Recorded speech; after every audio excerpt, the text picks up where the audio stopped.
में इस साल हुआ है उसकी भविष्यवाणी पिछले साल ही कर दी गई, लिखी उसमें 600 साल पहले है, लोगों ने लिखा हुआ है, आपके पास प्रमाण हो गया। 1 साल पहले ही उसके बारे में बता दिया गया था ऐसा होने वाला है। उसी किताब में लिखा हुआ है कि महाविनाश अति अति नज़दीक है। तो हमें इसको महाविनाश नहीं बोलना, हमें तो हमारे लिए परिवर्तन बोलना है कि ये परिवर्तन है। और हमें तो नज़दीक के नज़ारे नज़र आएंगे। जैसे कल मैं दिल्ली से आ रही थी तो मैं एकदम ऐसे नज़ारे देखते हुए आ रही थी, हाँ अभी JNU आ गया, हाँ अब राधा वेली आ गई, अब तो हम पहुँचे कि पहुँचे, है ना। तो ये मेरे लिए घर है, ऐसे वो हमारा घर है और हमें तो जाना है। परिवर्तन से हमें नहीं डरना है। जो अन्य आत्माएं परिवर्तन से भयभीत होंगी और महाभयभीत होंगी, ऐसा भय ऐसा तांडव होगा वो तो बाबा ने कर ही रखा।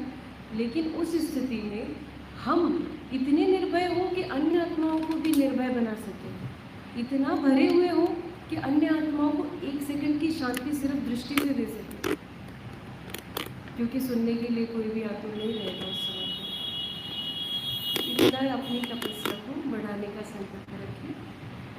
अच्छा, और एक मेरा पुरुषार्थ का पॉइंट चल रहा है जिसमें मैं आपसे शेयर करना चाहती हूँ कि अमृत वेला नुमा शाम या जिस भी समय आप बैठे, कुछ पॉइंट्स को हमेशा मद्देनज़र रखें। जैसे कि सकाश देने की विधि, सकाश जरूर देना है। और सकाश के लिए बाबा ने कई अव्यक्त वाणियों में बोला है कि सकाश सिर्फ तभी दिया जा सकता है जब आपका मनसा बहुत ही प्योर हो।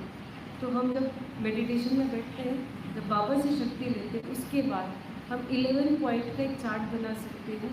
वो आप चाहो तो लिख भी सकते हैं, जिसमें सबसे पहले आप इस शरीर को सकाश दें, 5 तत्वों को सकाश दें, 5 हमारी कर्म इंद्रियों को सकाश दें, उसके बाद 5 महासागर, 5 कॉन्टिनेंट्स जो क्या बोलते हैं कॉन्टिनेंट्स जो महाद्वीप, और 5 विकारों को भस्म करने का मतलब वो 5 5 5। फिर उसके बाद 5 प्रकार की आत्माएं, दुखी, अशांत, तड़पती हुई आत्माएं, भटकती हुई आत्माएं, अपवित्र आत्मा। इस तरीके से हम जब इस तरीके से टारगेट लेकर के कि हमें इनको सबको देना है, अपनी अवस्था योग की अपने आप बहुत ऊंच हमने महसूस करी और अन्य आत्माएं जो इस विधि को अपनाते हैं वो भी कर रहे हैं। चलिए, बाबा ने आज भर दिया है याद के बल से, चित्रों को बड़े बड़े बनाओ तो अपने आप ही उनकी आंखें बड़ी हो जाएगी, खुल जाएगी, इसी के हिसाब से। और बाबा ने एक गाना मेरे जीवन में चरितार्थ कर दिया है, तो उसको मैं आप लोगों ने सबने सुना हुआ है। अब आज सबके जीवन में चरितार्थ हो रखा है गाना, तो आप सभी मेरे साथ गाएंगे।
हारना ना, हिम्मत का कदम बढ़ा के, हजारों कदम बढ़ाने वो सामने खड़ा है।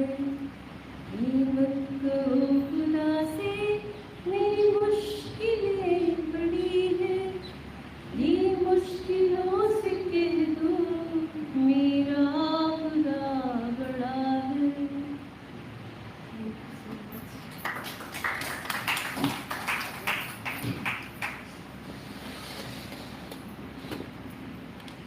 बहुत सुंदर, बहुत अच्छा। थोड़े से शब्दों में ही गागर गुस्सागर भर दिया। वास्तव में खुदा हमारे साथ है, खुदा हमारा दोस्त है, भगवान हमारा साथी है।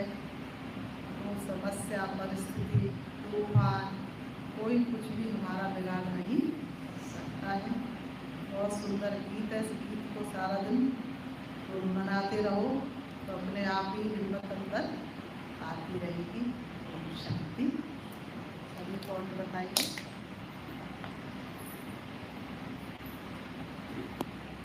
सावित्री बहन नंबर 1 है।